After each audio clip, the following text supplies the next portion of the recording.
नमस्कार, प्रणाम। कैसे मानिए रउआ सब? उम्मीद करते हैं कि रउआ सब अच्छा होखम जा।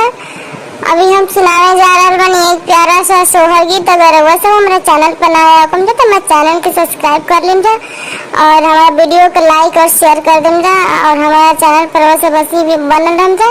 रउआ सब के प्यारा प्यारा सी गीत सुने के मिली।